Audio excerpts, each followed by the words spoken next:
Alô você, Tribuna Livre chegando, quarta-feira, 7 de maio de 2025. Vamos juntos até o meio-dia, um dia importante para a Igreja Católica. Começa o conclave comigo, Leonardo Apolinário. Seja muito bom.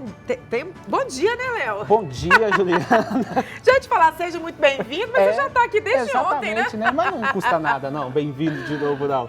Muito bom dia para você aí de casa, todos que estão conosco aqui nesta manhã na TV Horizonte, na Rádio América. Muito bem, exatamente como a Juliana disse, a partir de hoje pode ser escolhido um novo Papa. Para ser eleito, um cardeal precisa receber 2/3 dos votos. São 133 cardeais, então 89 votos. Seriam 135, mas 2 por motivo de doença não compareceram, né? Então, lembrando, são sempre os cardeais com menos de 80 anos. Para falar um pouquinho disso, para retomar, que a gente já vem falando isso durante a semana, nós vamos com o repórter da Rádio Vaticano, Silvonei José, que traz as últimas informações lá sobre esse processo do conclave. Tem início o conclave no Vaticano. Na parte da manhã, a missa Pro Eligendo Pontífice. Na parte da tarde, o início do conclave com o Extra Omnis e a primeira votação. Amanhã, quinta-feira, os cardeais deixarão Santa Marta às 7h45. Às 8h15, celebrarão a missa e aos laudes na Capela Paulina. Às 9h15, terão a oração da hora média, a hora terça, na Capela Sistina e darão início às votações. Segundo a sala de imprensa, se a fumaça for branca, poderá ser vista a partir das 10h30 locais, ou seja, 5h30 hora do Brasil, ou após o meio-dia, 7 da manhã. O almoço será servido na Casa Santa Marta, onde estão os senhores cardeais, às 12h30, com retorno à Capela Sistina, às 15h45. As votações da tarde começarão às 16h30, ou seja, 11h30, horário do Brasil.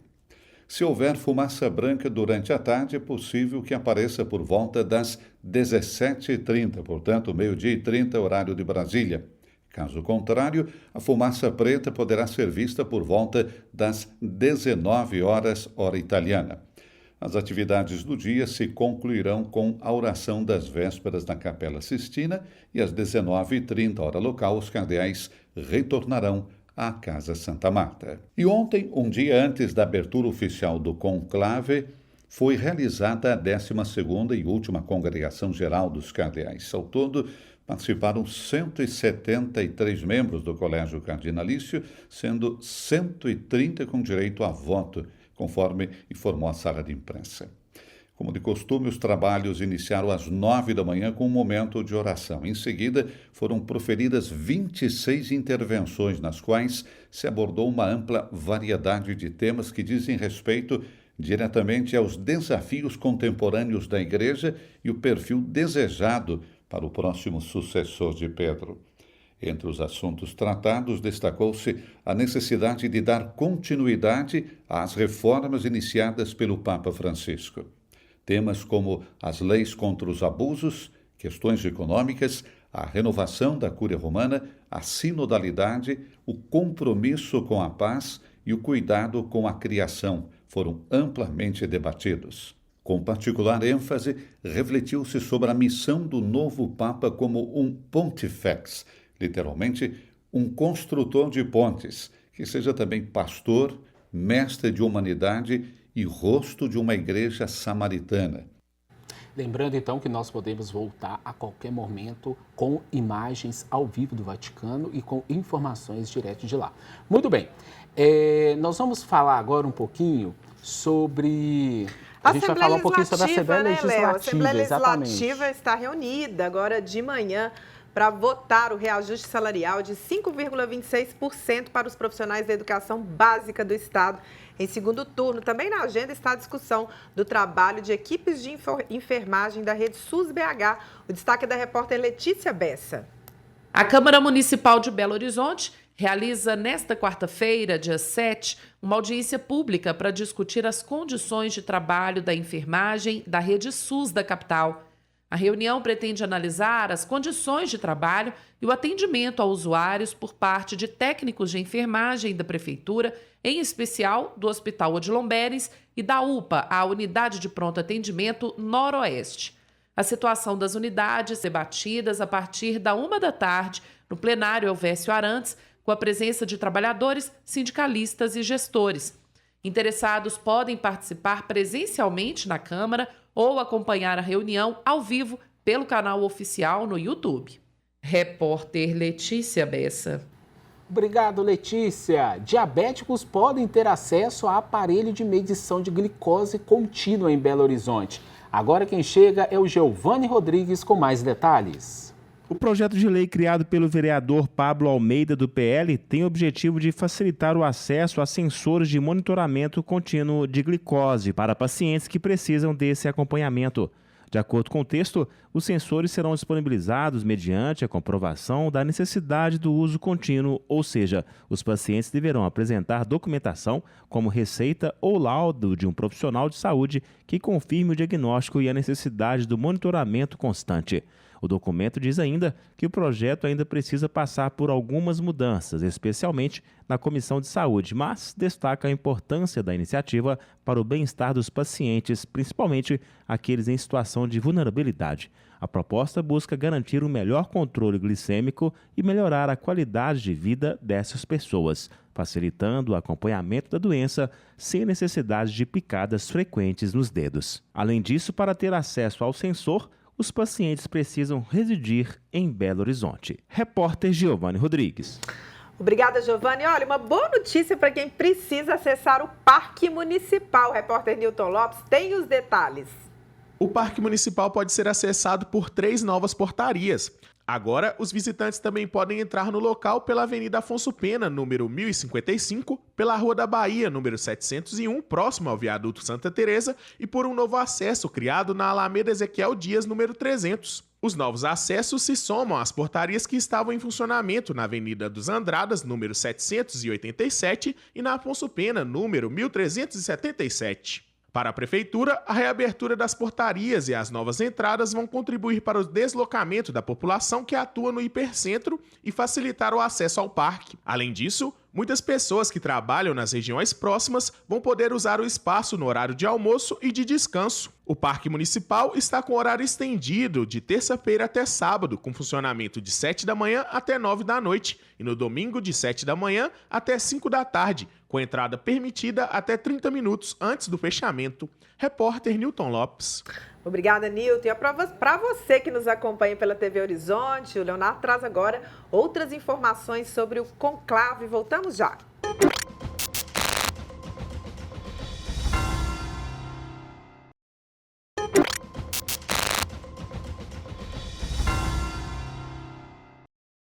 Onze horas e 15 minutos, estamos de volta com Tribuna Livre, quarta-feira, 7 de maio de 2025, gente. Hoje começa o conclave.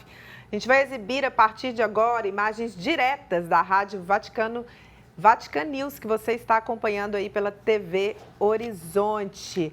Leonardo, um dia muito importante para a igreja, né? Exatamente. Os olhos do mundo, neste momento, estão voltados para o Vaticano. Quem está no rádio e tiver condições, liga na TV, no canal 30, ou então vai lá no YouTube, TV Horizonte ao vivo. Só digitar lá TV Horizonte ao vivo. Você vai ver imagens dos cardeais, imagens internas da Capela Sistina. Neste momento aí, são os livros, os lugares onde os cardeais vão ficar sentados. Olha só, já está tudo preparado. Lembrando que a ordem onde esses cardeais ficam sentados foi tudo sorteado, viu? Tem um porquê de um fica do lado do outro, segue uma ordem, não é um local livre, cada um senta onde quer. E é como se fosse uma eleição mesmo, ali tudo arrumadinho, os livros, os lugares onde os 133 cardeais vão ficar sentados. Esse local aí é onde vai ser depositada a cédula de votação.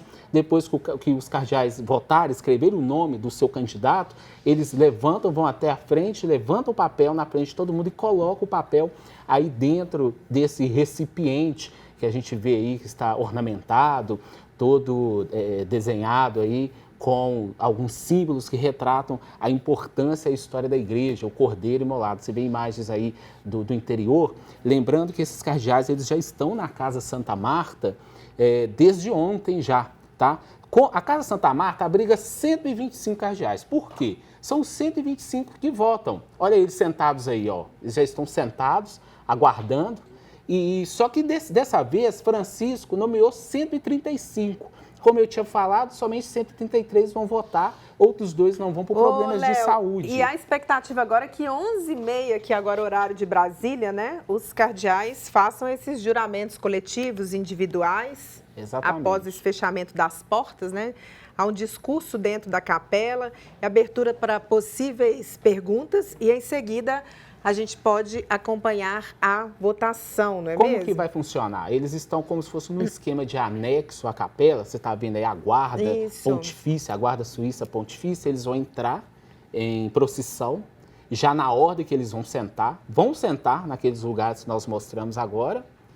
Em seguida, eles vão levantar, vão até o meio, onde está um livro, e vão fazer um juramento em latim, tá? Eles vão falar o nome de batismo, depois o nome deles, cardeal, cada um vai falar o seu nome.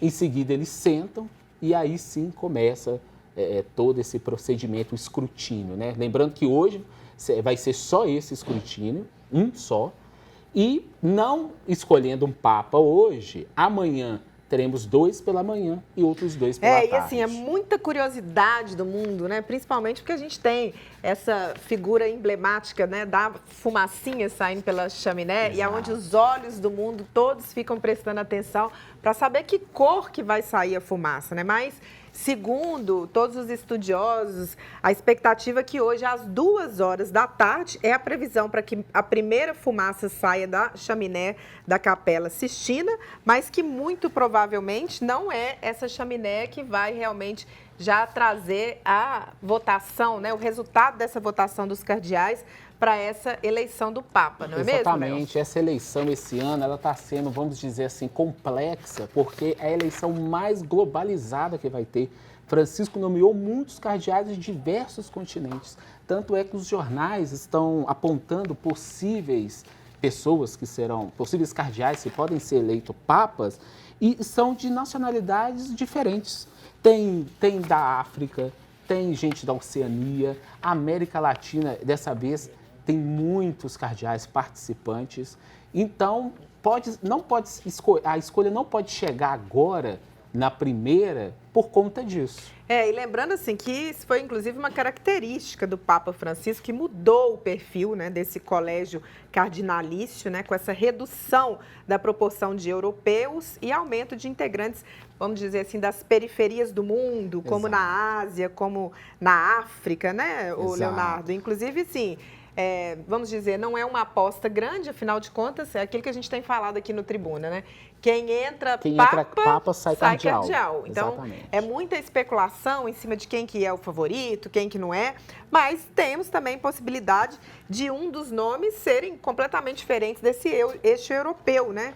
Tem, inclusive, um um cardeal filipino, que é o Luiz Antônio Tagle, que a gente já até discutiu aqui no Rede Entrevista, falando sobre se a eleição desse Papa, né, desse eixo da Ásia, poderia expandir a igreja, né, aumentando os fiéis para outras regiões do mundo.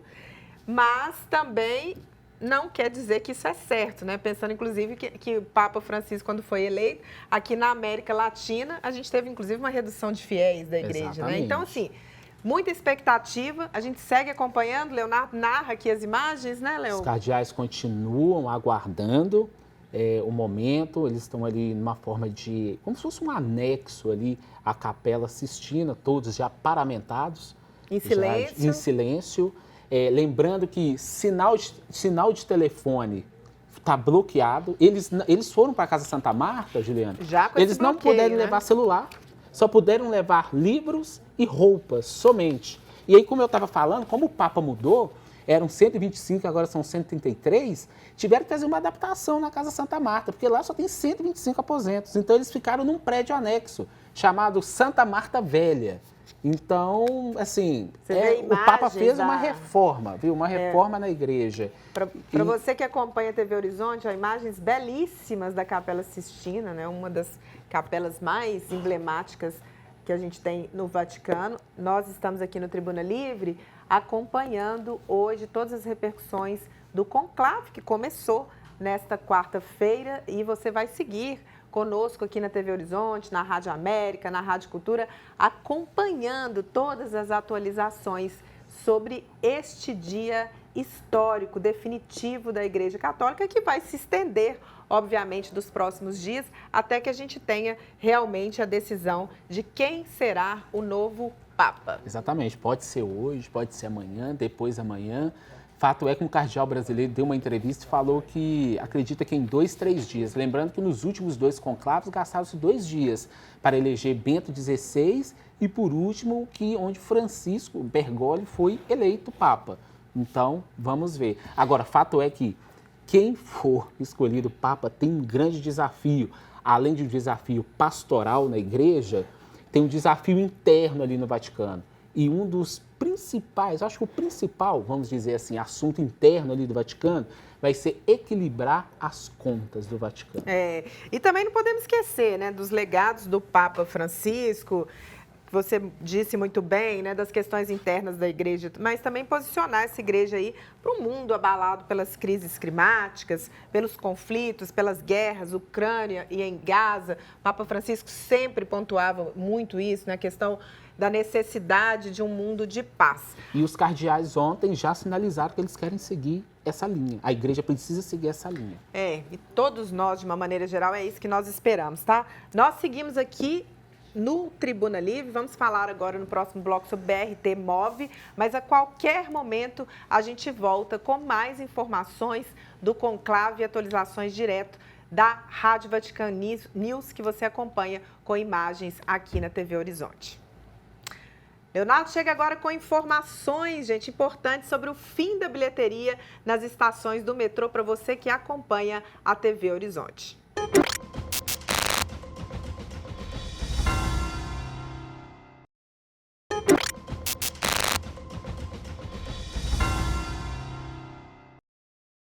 De volta com Tribuna Livre, quarta-feira, 7 de maio de 2025. Seguimos acompanhando o conclave. A qualquer momento podemos voltar aqui com imagens do conclave ao vivo lá da praça, lá do Vaticano. Você vai acompanhando, inclusive já aqui na sua TV Horizonte, as imagens do conclave, né, do que está acontecendo agora. Tem um discurso acontecendo, né, Esse é Léo? o cardeal Parolin. Ele que era o número 2 lá do Vaticano, secretário lá do Papa Francisco. Nesse momento ele está fazendo a abertura e está fazendo uma oração. O cardeal Parolin da Itália. E a gente vai acompanhando, a qualquer momento a gente vai voltando com essa programação ao vivo lá do Vaticano, mas no momento, agora no programa, a gente vai falar sobre um assunto do seu interesse de todo mundo aqui de Belo Horizonte, BRT Move. Pouco mais de 10 anos de implementação, sistema de transporte que é responsável por carregar diariamente cerca de 350 mil passageiros e é alvo de críticas da população, né? A gente vai avaliar aqui benefícios, prós, contras. Estamos recebendo aqui no estúdio, nesse momento, a especialista em trânsito, Cíntia Almeida. Seja muito bem-vinda, Cíntia. Obrigada, Juliana. Obrigada. E recebemos aqui também, junto com a Cíntia, aqui no estúdio, a Jaqueline Alves, ela também é especialista em trânsito. Bem-vinda, Jaqueline. Obrigada, muito bom dia. Léo, Juliana. Meninas, 10 anos de implantação do BRT, né? Razoável, um tempinho razoável.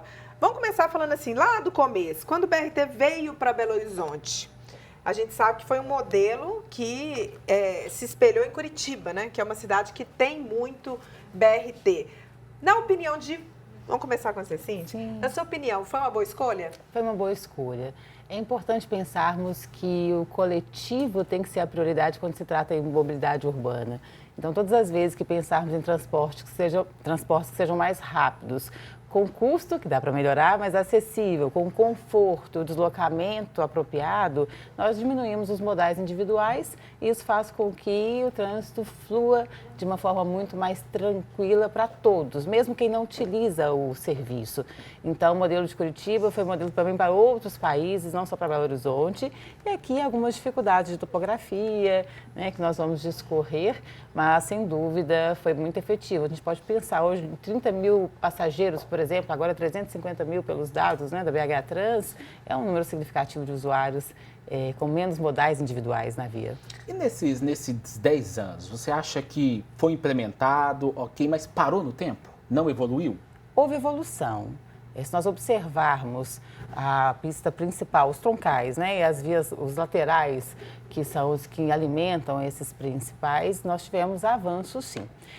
Alguns avanços ainda precisam acontecer, mas bate sempre na mesma tecla, por exemplo, de desapropriação, que nós sabemos que não é fácil, né?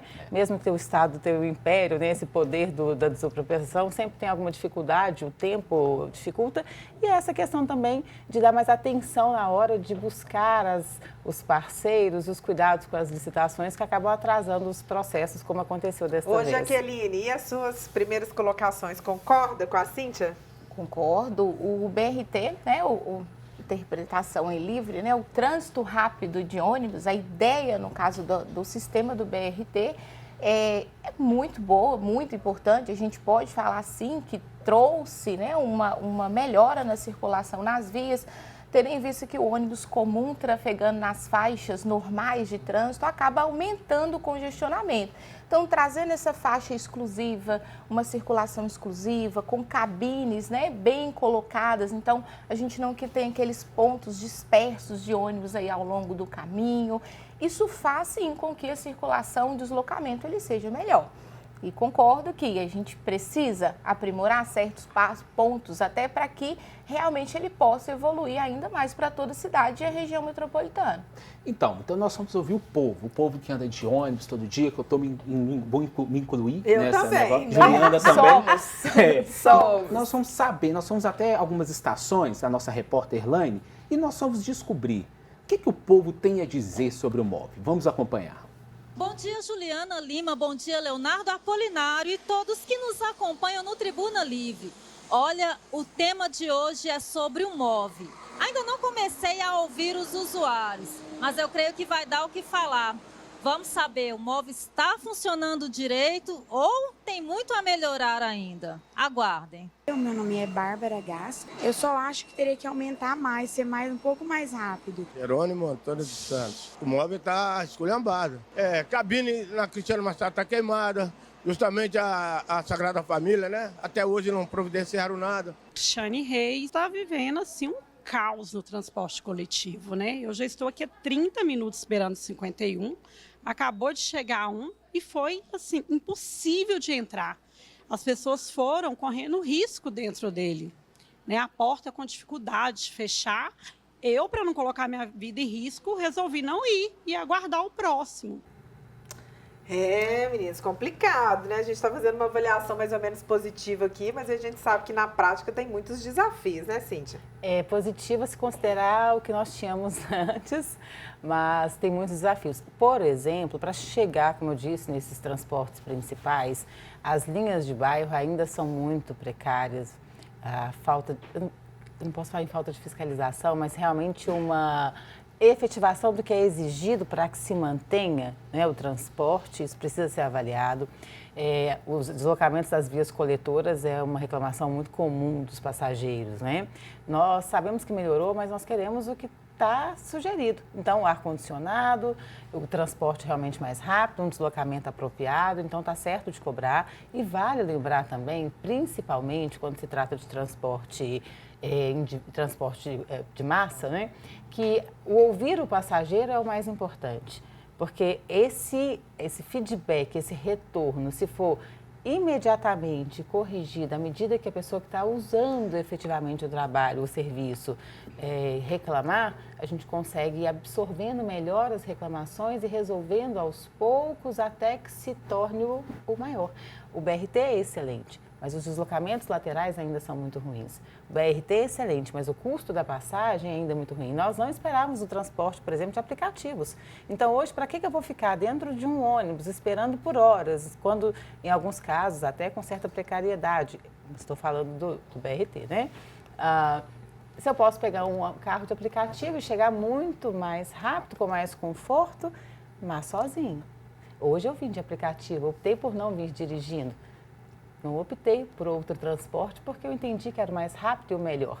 Provavelmente vou voltar com a minha amiga Jaqueline Alves, né? Então serão duas pessoas, muito melhor. Então, por mais que falemos o tempo todo sobre a importância do transporte de massa, infelizmente as nossas escolhas, mesmo enquanto especialistas em trânsito, sabendo a importância de não escolher o modal individual, pelas condições que temos hoje, nós escolhemos.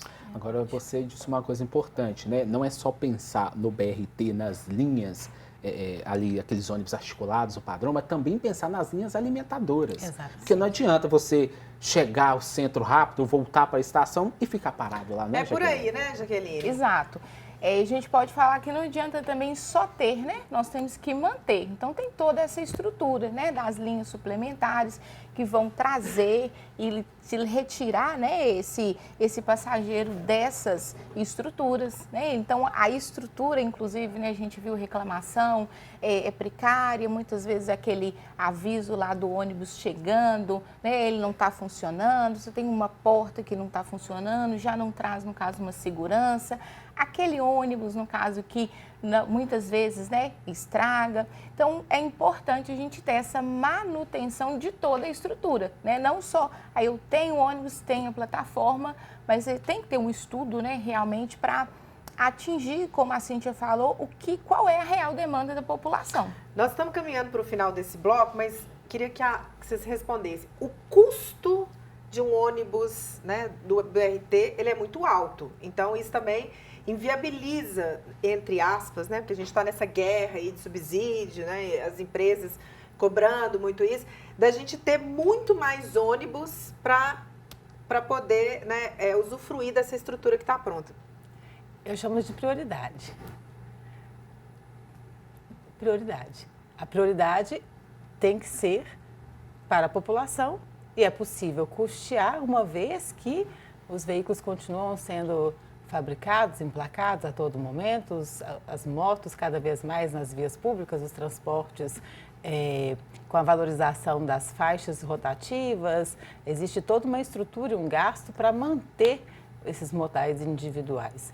O custo-benefício é muito maior, mesmo que para a implementação seja um custo alto, mas é mais baixo, por exemplo, do que o metrô, que inclusive estamos aí com esperança que a linha 2, que também vai facilitar esse deslocamento, principalmente para a região do Barreiro, né? Que é o que vai acontecer com o BRT da Avenida Amazonas, seja realmente implantado. Por que não foi até hoje? Se fala disso há mais de 12 anos. Por que não é possível que esse projeto tenha uma agilidade com menos custo para o Estado, para os municípios? Uma vez que é possível que a gente consiga pensar primeiro no coletivo e fazer com que o custo seja menor. Jaqueline, você compartilha também? Compartilho. E a gente tem que pensar que existe outra saída? Não. Então, o investimento ele tem que ser feito e, a longo prazo, a gente sabe que isso vai trazer um benefício para a população de maneira geral. Não só para a população, como eu acredito também para os órgãos públicos. Beleza, então, nós vamos continuar então no próximo bloco falando sobre MOVE. Rapidinho, tem como a gente cortar lá para o Vaticano? Porque os cardeais estão entrando neste momento para a Capela Sistina, olha só. Eles estão entrando de 2 a 2, como eu disse, já estão sentando nos seus devidos lugares, foram sorteados, e eles entram fazendo uma oração, fazendo a oração, cantando, pedindo a intercessão dos santos, fazendo a ladainha dos santos. Nós voltamos, depois do intervalo, com mais notícias sobre esse início do conclave e falando aqui sobre o MOVE.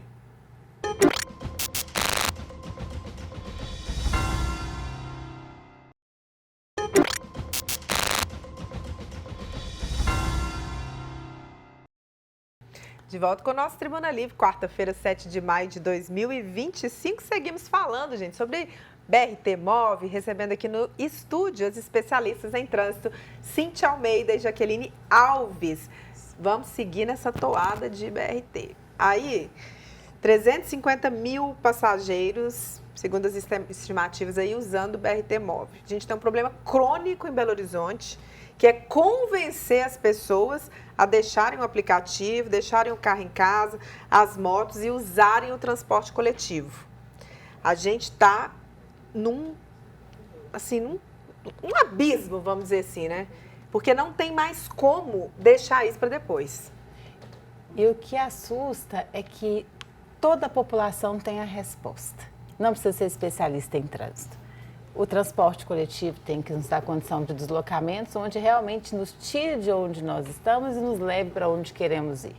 Em algumas situações, as pessoas precisam ir para as estações principais ou para os pontos de transferência para depois chegar ao destino. E esse deslocamento dificulta mesmo o deslocamento do trabalhador, né? Antes ele podia pegar o ônibus e ir direto para o trabalho. Agora, em alguns casos, ele precisa passar por essas estações. Ah, mas é rápido o deslocamento. É rápido aquele deslocamento, os outros deslocamentos. A qualidade dos serviços é o mínimo que se exige quando se paga pelo trabalho, pelo produto. Isso em qualquer situação. Ter um deslocamento sentado em segurança é o mínimo que se espera. E é óbvio para qualquer pessoa que, se o veículo é maior, cabe mais pessoas, o deslocamento é seguro e confortável, vai facilitar o trânsito para qualquer pessoa, em qualquer lugar do mundo. Né? Agora, só atropelando você, Léo, é o seguinte: o fato do ônibus ser grande também, encher demais, isso irrita demais o povo, né, Jaqueline? Com certeza, né? A gente tem ali o articulado, né? Ele cabe 118 pessoas, mas são em torno de 40 pessoas sentadas, 78 pessoas em pé. Né? Então, a gente tem uma grande quantidade, um volume, mas a gente esbarra nessa questão. Nem todos vão sentados, né? Muitas vezes esses 78 em pé sobe um pouco, bastante. Então, isso acaba também pesando, né? Nessa questão da escolha. Então, e aí os donos de empresa de ônibus estão querendo o fim dos articulados. Mas, ao mesmo tempo, tem um projeto aí lá na Amazonas, na Avenida Amazonas. Como que fica? BRT Amazonas, né? BRT Amazonas, eu confesso que é um sonho. Mas vai ter dificuldade por causa do... Sempre há dificuldade em qualquer mudança.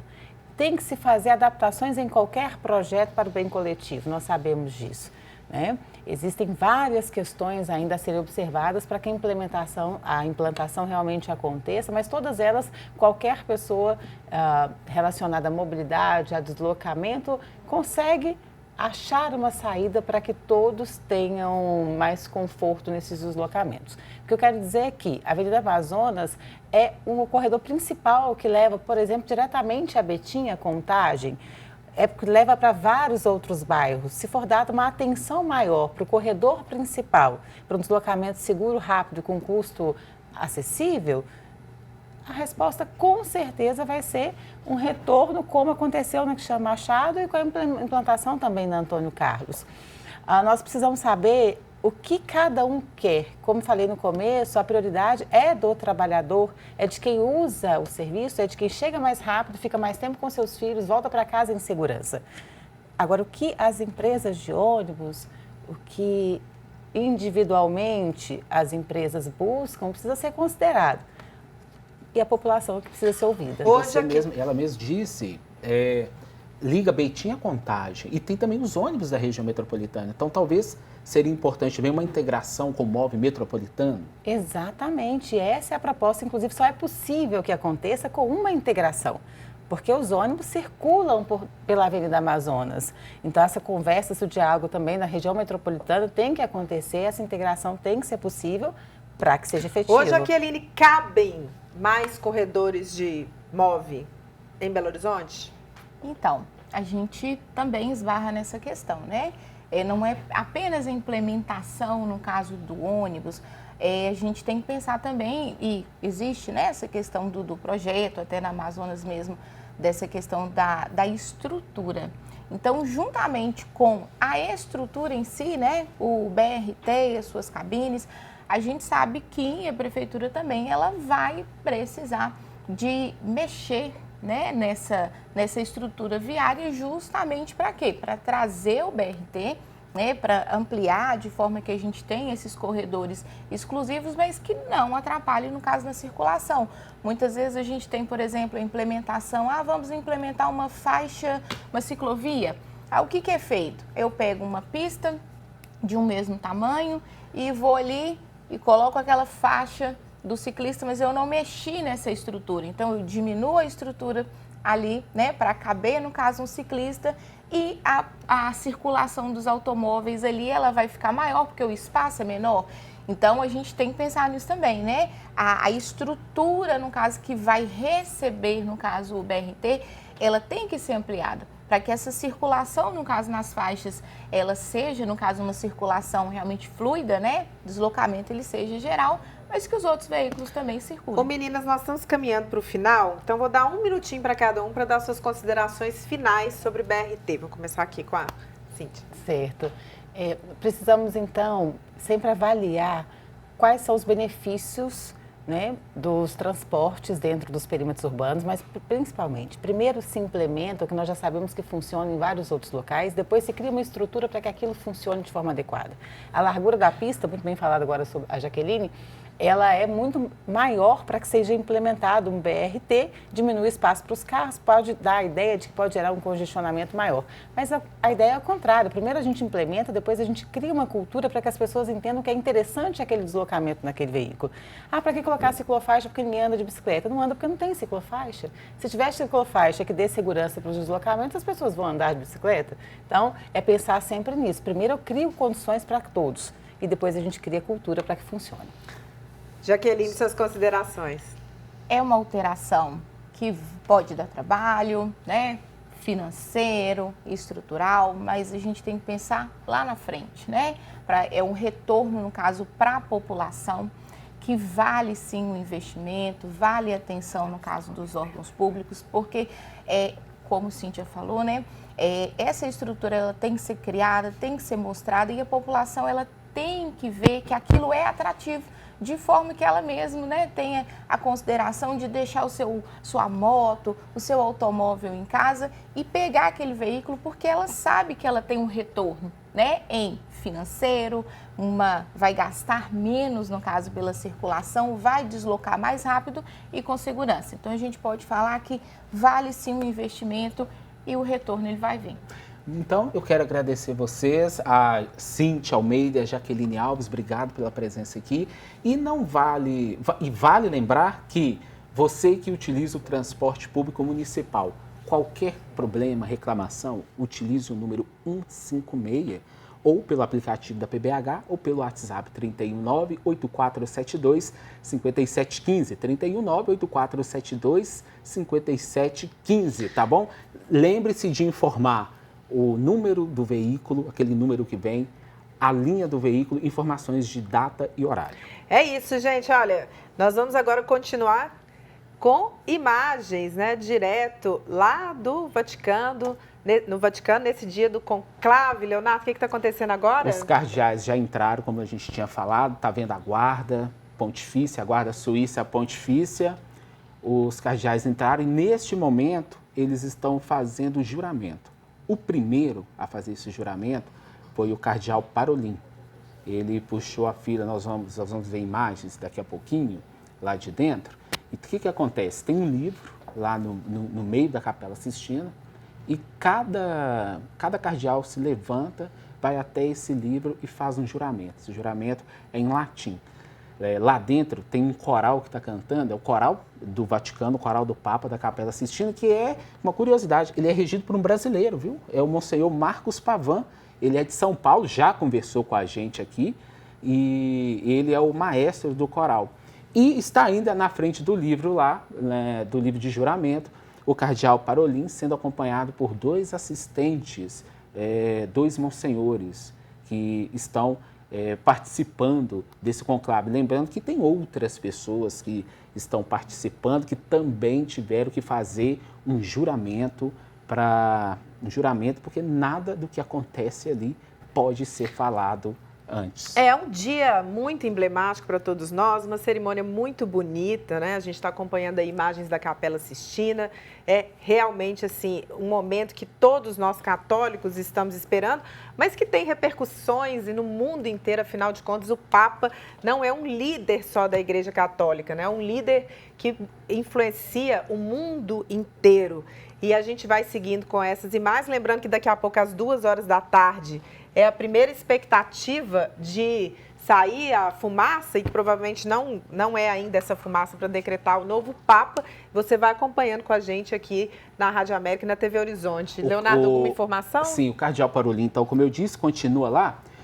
Só uma informação que acaba de chegar aqui para a gente na redação da Rede Catedral é que a BR-381 está parcialmente interditada no sentido Belo Horizonte, na altura de Nova Era, por causa de um tombamento de um caminhão carregado com mamão. O motorista teve apenas ferimentos leves. Apenas meia pista no sentido Ipatinga está liberada neste momento. Tribuna Livre vai ficando por aqui. Você acompanha agora o Rede Notícia com todas as informações para você, né? Vem aí Milene Alves e André Santos e você segue com as atualizações aqui do Conclave. Muito obrigado pela sua presença. Até amanhã. Eu te espero amanhã. Até amanhã. Tchau.